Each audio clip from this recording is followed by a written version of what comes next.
आज मैं इस वीडियो के माध्यम से उन बच्चों को मनोबल देने आया हूं, उन बच्चों को रास्ता दिखाने आया हूं जो अभी शुरुआत कर रहे हैं। मैं बात कर रहा हूं जुलाई महीने की। हमारे केजीएस में इतने बेहतरीन टीचर हैं, इतने अनुभवी टीचर हैं कि आपको ऐसा एहसास नहीं होगा कि फिजिक्स बहुत भारी लग रहा है। यहां पर आप बचे हुए 3 महीने में इतने क्वेश्चंस बनाएंगे कि नीट में जब आप बैठोगे तो उसे क्वेश्चंस आपको परेशान नहीं करेंगे। हेलो बच्चों, क्या आप भी नीट 2026 का एग्जाम देने जा रहे हैं, उसकी तैयारी कर रहे हैं या तैयारी करना चाहते हैं? तो मुझे लगता है कि आपको यह तो जरूर मालूम होगा कि अब नीट 2026 के तैयारी के लिए तकरीबन 9 महीने के आसपास रह गया है। और इसी चीज को ध्यान में रखते हुए हमारे बहुत सारे बच्चों ने पहले ही तैयारी शुरू कर दी है और कई बच्चे तैयारी करने के बारे में सोच भी रहे हैं। तो जिन बच्चों ने ऑलरेडी 2 महीने 3 महीने पहले अपनी तैयारी शुरू कर दी है, वो तो ऑलरेडी बहुत सारा कंटेंट पढ़ चुके हैं। पर वे बच्चे जो अब सोच रहे हैं कि चलिए अब शुरू किया जाए पढ़ाई, पर उनके मन में एक सवाल आ रहा है कि क्या अब जुलाई चल रहा है, जुलाई का महीना चल रहा है, अब 9 महीने के आसपास हमारे पास बचा है, तो क्या इतने दिनों में भी नीट की तैयारी की जा सकती है? अगर मैं मेहनत करूं, अगर मैं खूब पढ़ाई करूं, जी जान लगा दूं, तो क्या इस बचे हुए 9 महीने में मैं नीट एग्जाम 2026 का क्रैक कर पाऊंगा? तो यकीन मानिए, अगर आप मेहनत करने को तैयार हैं तो सिर्फ एक ही चीज है जो आपको नीट क्रैक करने में आपको मदद करेगा, और वो है बेटा टीचर की बात सुनना, टीचर की बात मानना। टीचर आपको जो भी आने वाले समय में सिखाएगा उसको प्रॉपर तरीके से फॉलो करना, टीचर पर विश्वास रखना, अपने मेहनत पर विश्वास रखना। अगर आपने इन बचे हुए 9 महीनों में आप जिस भी टीचर से पढ़ते हैं, अगर आपने उस टीचर की बात को समझा और माना और टीचर जो भी आपको करने को बोले आपने वो किया, तो क्यों एग्जाम क्लियर नहीं होगा? बिल्कुल होगा। पर अब क्योंकि जुलाई का महीना चल रहा है, समय ज्यादा नहीं बचा है, तो अब मुझे किन बातों का ध्यान रखना होगा कि मैं 2026 का एग्जाम निकाल सकूं? तो बेटा पहली बात तो ये कि अगर आपने ऑलरेडी 2-3 महीने पहले से शुरुआत कर दी है पढ़ाई, तो आप एक आदर्श समय में अपने पढ़ाई को शुरुआत कर चुके हो, पढ़ाई की शुरुआत कर चुके हो। आप टीचर की बात सुन ही रहे होंगे, मान ही रहे होंगे। पर आज मैं इस वीडियो के माध्यम से उन बच्चों को मनोबल देने आया हूं, उन बच्चों को रास्ता दिखाने आया हूं जो अभी शुरुआत कर रहे हैं। मैं बात कर रहा हूं जुलाई महीने की। तो इस जुलाई महीने से अगर कोई बच्चा शुरुआत करना चाहता है तो उसे किस तरह से पढ़ाई करनी होगी, किन किन बातों का ध्यान रखना पड़ेगा? तो यह बात तो तय है कि आप कुछ बच्चों से थोड़े लेट तो हैं, पर इतने लेट भी नहीं है कि एग्जाम क्लियर ना कर सके। तो अब जुलाई में अगर आप शुरुआत कर रहे हैं अपने पढ़ाई की, चाहे आप ड्रॉपर हैं या दूसरी बार ड्रॉप कर रहे हैं या 12th एग्जाम दे रहे हैं, और आपने सोचा कि अब चलो फिर से पढ़ाई की जाए और नीट 2026 को क्रैक किया जाए, तो बेटा अब एक ऐसा समय आ चुका है कि अब अगर आप जुलाई से पढ़ाई शुरू करोगे तो कुछ ऐसी बातों को ध्यान रखना पड़ेगा जिसको अगर आपने मान लिया, समझ लिया, तो बेशक 2026 का जो एग्जाम है उसको आप क्रैक कर पाएंगे। क्या लिखा है यहां पर? अगर अभी सही स्टेप लेते हैं, आप सही कदम उठाते हैं, सही समय पर कदम उठाते हैं, तो नीट 2026 का एग्जाम आप जरूर क्रैक करेंगे। तो अब हमको क्या करना पड़ेगा? तो आपको पहले यह समझना पड़ेगा कि आने वाले 9 महीने को हम किस प्रकार से यूज करें, किस तरह से हमको चीजों को डील करना होगा। तो इसको मैं स्टेप वाइज आपको समझाता हूं, थोड़ा ध्यान समझिएगा और बस आपको विश्वास करना है बेटा और इसको फॉलो करना है। बेशक इस बचे हुए समय में भी आप जी जान लगा के टीचर की बात को मान के आप एग्जाम क्लियर कर सकते हैं। तो किस तरह की बातें हैं जो आपको समझनी होंगी? तो सबसे पहली बात तो ये कि आने वाले इस 3 महीने को हम 3 खंड में बांट लेते हैं। ठीक है, 3 स्लॉट में बांट लेते हैं। शुरुआत के 3 महीने, ध्यान देना बेटा, फर्स्ट 3 मंथ मैं बताऊंगा यहां पर आपको क्या करना है। फिर उसके बाद सेकेंड 3 मंथ,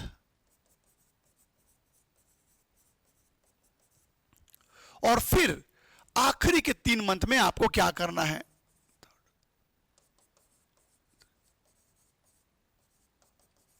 लास्ट 3 मंथ में आपको क्या करना है, लास्ट 3 मंथ में आपको क्या करना है।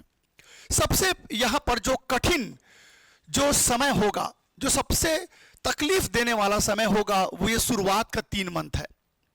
ये आपको तकलीफ देगा। हो सकता है इस 3 मंथ में एक महीना पूरा होने के बाद शायद आपका हिम्मत जवाब देने लग जाए, शायद आपका मनोबल टूटने लग जाए।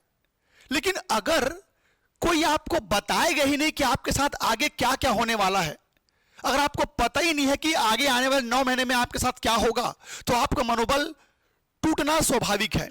पर अगर कोई आपको पहले से बता दे कि बेटा आप तैयार हो जाओ, अब आपके साथ ऐसा ऐसा होने वाला है, फिर उसके बाद ऐसा होगा आपके साथ, फिर ऐसा होगा, जब पहले से आपको ऐसा पता होगा तो आप मेंटली प्रिपेयर रहते हैं, मेंटली प्रिपेयर रहते हैं।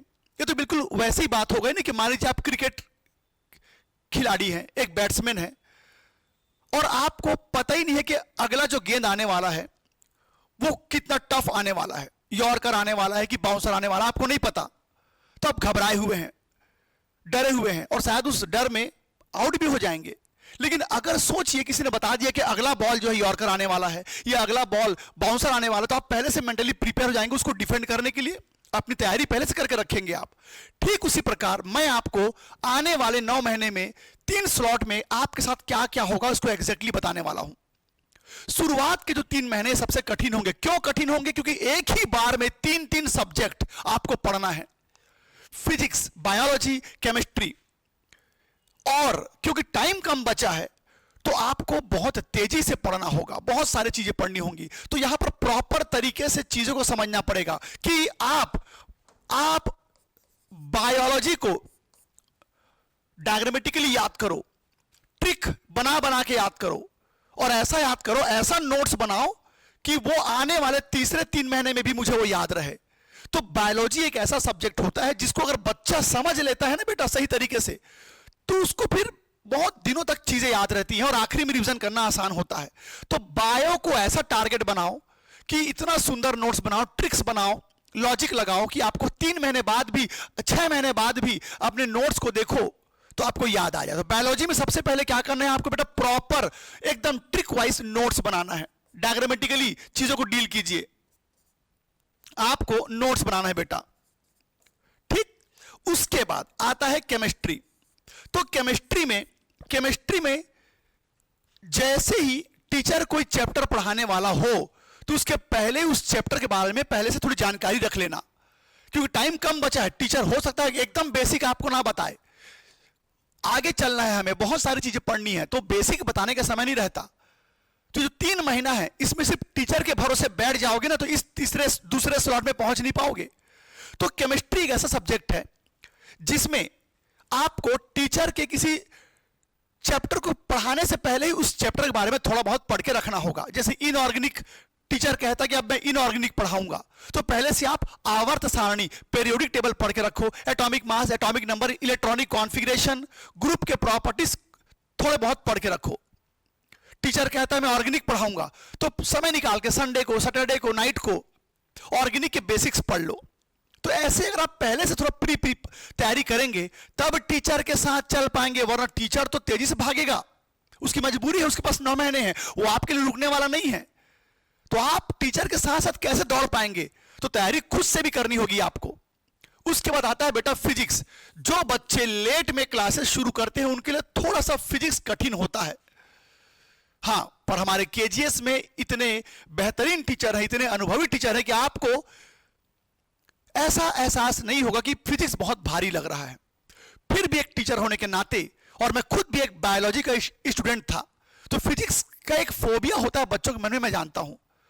तो उसके लिए आपको क्या करना है, टीचर जब भी आपको पढ़ाता है तो आपको सुंदर नोट्स तो बनाने हैं बेटा। एक फॉर्मूला का एक अलग से नोट्स बनाओ, एक पतली कॉपी ले लो जिसमें फॉर्मूला सारे लिखे हो, और उस फॉर्मूला में किस चीज को क्या बोलते हैं और उस फॉर्मूला का कहां कहां यूज होता है उसको अच्छे से लिख लो। वरना ऐसा होता है कि जब हम सेकंड चैप्टर पहुंचते हैं, फर्स्ट चैप्टर के सारे फॉर्मूला भूल चुके होते हैं, चैप्टर चल रहा है, एंड में आ गया, और जब टीचर क्वेश्चन करवाता है बच्चा क्वेश्चन नहीं कर पा रहा है। क्यों नहीं कर पा रहा है? क्योंकि शुरू के सारे फॉर्मूला वो भूल चुका है। तो फॉर्मूला याद करना बहुत जरूरी है। तो आप फिजिक्स के लिए बेटा एक फॉर्मूला बुक बना लो, और इस पहले 3 महीने में आपको सिर्फ इतना रिक्वेस्ट करूंगा कि दबाव तो आप पर रहेगा, बिल्कुल रहेगा, तो थोड़ा सा कोशिश कीजिए हेल्थ को अच्छा रखते हुए ज्यादा देर तक पढ़ाई करो। 12 घंटे 13 घंटे तो मिनिमम आपको पढ़ना पड़ेगा, और पहले से प्री तैयारी भी करनी होगी टीचर के पढ़ाने से पहले। अगर आपने यह काम कर लिया, अगर आपने सफलतापूर्वक इस पहले 3 महीने को निकाल दिया, तो यकीन मानिए अब दूसरा जो 3 महीना है और उसके बाद वाला जो 3 महीना है आपके लिए आसान हो जाएगा। ये आपके लिए आसान हो जाएगा। आपको पता है ये जो दूसरा 3 महीना होता है, ये जो दूसरा 3 महीना होता है, ये वो स्टेज होता है जहां पर आप अपने एग्जाम के पैटर्न को, मॉक टेस्ट को, क्वेश्चंस को, डीपीपी को ठीक से समझना चालू करते हो। ये शुरुआत के 3 महीने में तो आपको मैं बता रहा हूं क्या होगा। आपकी डीपीपी में 50 क्वेश्चन है तो हो सकता है 30 क्वेश्चन बनेगा, 20 नहीं बनेगा, और आपको समझ में नहीं आएगा 20 क्वेश्चन मेरे से क्यों नहीं बन रहा है।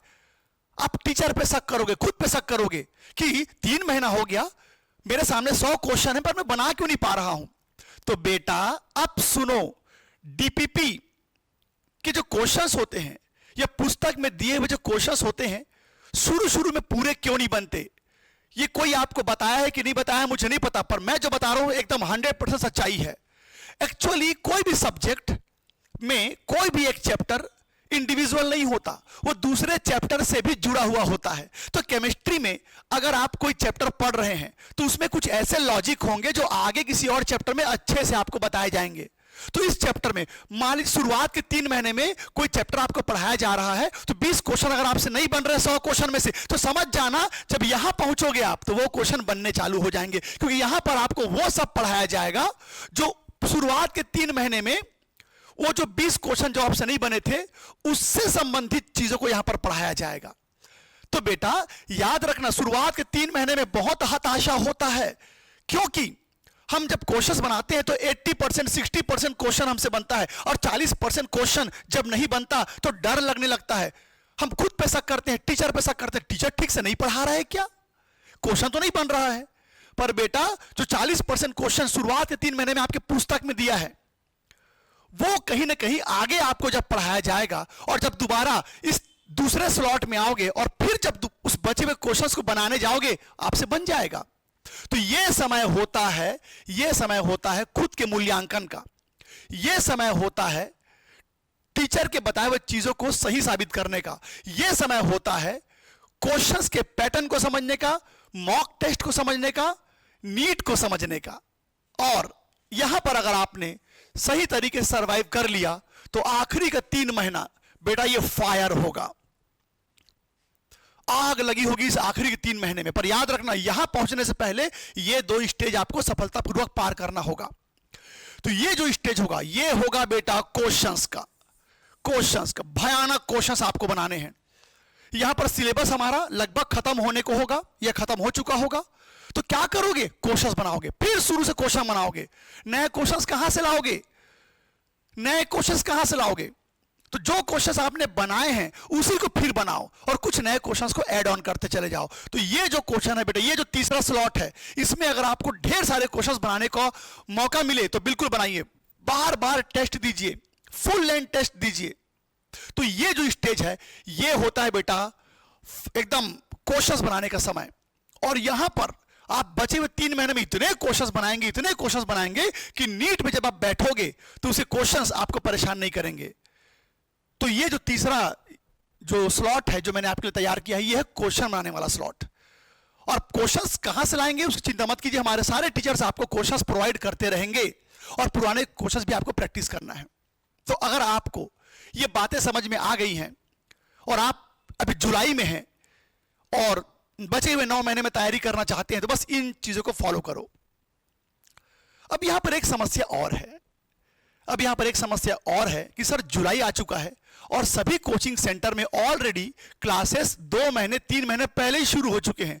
अब हम क्या करें, अब हम किसी कोचिंग सेंटर में जाते हैं तो वो कहते हैं आ जाओ पढ़ा देंगे, पर पता चला कि वहां तो ऑलरेडी सिलेबस जो है आगे बढ़ चुका है। अब वहां जाऊंगा तो बैकलॉग कैसे करूंगा, मैं जो छूट गया उसे कैसे पढ़ूंगा, मैं फिर आगे भी पढ़ना है। तो अभी 2 दिन पहले मुझे एक बच्चे का क्वेश्चन एक कॉल आया था, उसे क्वेश्चन पूछ रहा था मेरे से कि सर मैं तो लेट कर डाला, मैं गांव चला गया था, कुछ समस्याएं थी, मैं तो क्लास ज्वाइन नहीं कर पाया, अब मैं क्या करूं, मैं तो लेट हो गया हूं, अब मैं अगर किसी बैच में घुस रहा हूं तो बहुत सारा बैकलॉग होगा। तो इसी चीजों को ध्यान में रखते हुए, इन्हीं बातों को ध्यान में रखते हुए बेटा केजीएस आपके लिए लेकर के आ रहा है एक नया बैच, एकदम नया बैच, फ्रेश बैच, जहां पर आपको कोटा के धुरंधर टीचर आपको पढ़ाते हुए मिलेंगे, शुरुआत से पढ़ाएंगे, कोई बैकलॉग नहीं, एकदम शुरुआत से पढ़ाएंगे। तो ये जो हमारा ऑफलाइन सेंटर है बेटा, ये एक्चुअली शुरू हो रहा है 24 जुलाई से।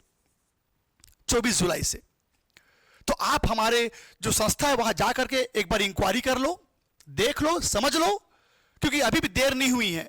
अगर आप जुलाई का महीना भी यूं ही निकाल दिए तो फिर मैं कहूंगा शायद आपके लिए बहुत मुश्किल हो जाएगा नीट क्रैक कर पाना इस साल के लिए। तो मैं बता दूं बेटा कि हमारे जो कहना चाहिए ऑफलाइन बैचेस हैं पटना में बोरिंग रोड में और मुसल्लेपुर हाट में, और साथ ही साथ प्रयागराज में भी ये बैच शुरू हो रहा है। तो जो बच्चे प्रयागराज के आसपास रहते हैं, पटना में रहते हैं, उनके लिए कितना अच्छा मौका मिलने वाला है कि फिर से एक फ्रेश बैच आपको मिलने वाला है। तो मैं एक टीचर होने के नाते और आपके महत्वाकांक्षाओं को, आपके सपने को समझने के नाते मैं आपको सलाह दूंगा कि बेटा अभी भी देर नहीं हुई है, एक बहुत अच्छा बैच आपके लिए आ रहा है, इसको आप जरूर ज्वाइन कर लीजिए। बोरिंग रोड की फीस आपके सामने है और मुसल्लेपुर हाट और प्रयागराज की फीस आपके सामने है। बैच चालू हो रही 24 जुलाई से। तो चलिए देरी मत कीजिए, टीचर्स आपका इंतजार कर रहे हैं, आपके सपने को पूरा करने का इंतजार कर रहे हैं, वो तैयार हैं आपको तैयार करने के लिए। तो जाइए कोचिंग सेंटर में एनरोल हो जाइए, अब देरी मत कीजिए बेटा, क्योंकि अब आपने सोच लिया है कि आपको नीट क्रैक करना है, तो अब उसको एग्जीक्यूट करने का समय आ चुका है। तो चलिए इस छोटे से वीडियो में मैं आपको इन्हीं सब बातों को बताने आया था। उम्मीद करता हूं आपको मेरी बातें समझ में आई होंगी और जल्द से जल्द आप क्लासेस चालू करेंगे। तो बच्चों ऑल द बेस्ट।